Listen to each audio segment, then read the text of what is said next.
Quando uma pessoa recebe um diagnóstico de uma doença oncológica, na cabeça dela ela não recebeu um diagnóstico, ela recebeu uma sentença de morte. E para ainda complementar tudo isso, ainda temos o requisito dor, que não deixa a pessoa esquecer em nenhum momento do seu diagnóstico e que muitas vezes ela é interpretada como uma evolução da doença ou uma piora. Meu nome é Pedro Pierro, sou médico neurocirurgião, tenho uma área de atuação em dor, transtornos de movimento e epilepsia. E venho aqui hoje conversar com você sobre um tema que é a dor no paciente oncológico. Se você acha esse tema relevante ou se você tem interesse em temas dessa natureza, não esqueça de se inscrever no nosso canal, deixar seu joinha aqui, isso é muito importante para que o YouTube entenda que esse assunto ele é importante para você e te avise toda vez que sair algo igual ou parecido com esse conteúdo.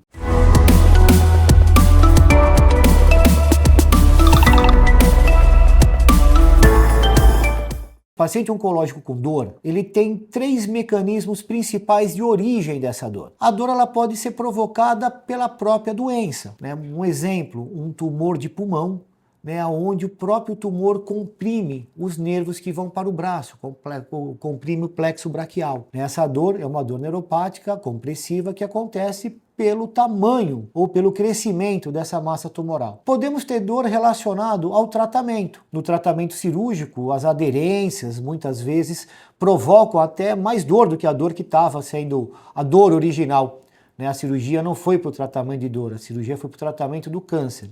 Mas como consequência, resultou num quadro de uma dor crônica. Ou alguns fármacos, por exemplo, derivados da vinca, vincristina, vinplastina, são quimioterápicos excelentes, mas que para alguns pacientes podem provocar uma neuropatia, uma dor, uma dormência em extremidade dos dedos, das mãos e dos pés. E a gente pode ter um paciente que tem uma doença oncológica, que está tratando dessa doença oncológica, por conta dos quimioterápicos tem uma diminuição da sua resistência, de sua imunidade, e apresenta, por exemplo, uma herpes zoster, conhecida antigamente como cobreiro, que acompanha o trajeto do nervo. O tratamento nessa situação é o mesmo de uma pessoa que não está num tratamento oncológico? Não, tem suas particularidades. E muitas vezes independe de qual é a origem do câncer.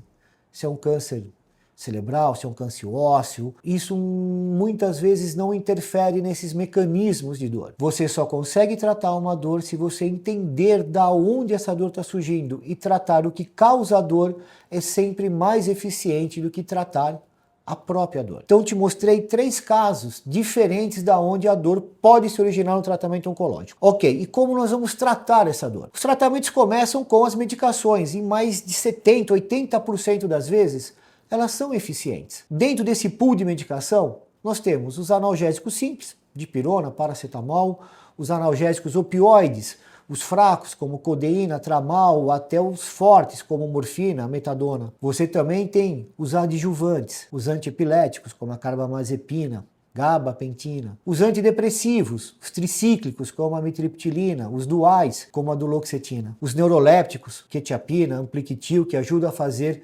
aí um controle de humor e de percepção de dor. Dentro dos adjuvantes a gente tem também os canabinoides medicinais. Eu vou falar um vídeo só sobre eles, explicando essas nuances, mas só para a gente entender, a planta da cannabis ela é uma enorme caixa de ferramenta ou uma fábrica de remédios. E para uma dor, como eu te falei, 3 mecanismos diferentes, para cada um desses eu vou ter combinações de canabinoides diferentes. Para uma neuropatia periférica, pelos derivados da vinca, CBG. Se eu quero tratar algo mais compressivo, como a gente falou do tumor pegando o plexo braquial, eu vou precisar do CBG, mas eu vou precisar do THC também. Quando eu for tratar, por exemplo, do cobreiro, eu vou precisar do CBG, do THC e também do CBD. Talvez até do CBN, dependendo do quanto isso está impactando no sono da pessoa. E como é que a gente escolhe esse tratamento? A dor é subjetiva, a dor é um testemunho, mas a gente tem algumas coisas que nos auxiliam. Uma delas é a escada de referência analgésica. A gente tem dependendo se a dor é forte, fraca, moderada, a gente atribui pontos, coloca dentro dessa escadinha, e dentro dessa escadinha tem as medicações que elas podem ser usadas ou que elas são recomendadas. Isso não só para dor oncológica, isso é para qualquer tipo de dor. Quando isso não é eficiente, nem as medicações alopáticas, a associação com os canabinoides não surtiu o efeito necessário, nós temos os procedimentos cirúrgicos, que podem ser desde bloqueios analgésicos ou utilizando medicações, utilizando muitas vezes radiofrequência. A gente tem as cirurgias não ablativas, né, onde a gente tem os estimuladores medulares, por exemplo, a gente não causa lesão. Até as cirurgias ablativas, onde causamos lesões para interromper o trajeto de uma dor, que é o meu caso da cordotomia. O importante saber é que a dor, ela não faz parte do tratamento, ela faz parte da doença. A dor pode ser o primeiro, pode ser o único, e as pessoas podem vencer o câncer e continuar com a dor. Por isso que ela não pode ser nem subjugada nem subtratada. Ela tem que ser entendida, para que ela não se torne maior do que você. Para que não seja ela que decida ou defina o que você faz, o que você pode ou o que não pode fazer. Se você está dentro, né, e se enxergou nessa conversa, ou se você conhece alguém que poderia se beneficiar com esse assunto, não esqueça de encaminhar esse vídeo e não se acostume com a dor. Trate a dor. Procure um especialista que tenha esse entendimento de tratar a dor como um todo, não simplesmente como um sintoma, porque muitas vezes ela deixa de ser um sintoma e se torna uma doença. Não esqueça de se inscrever no canal e deixar seu joinha aqui.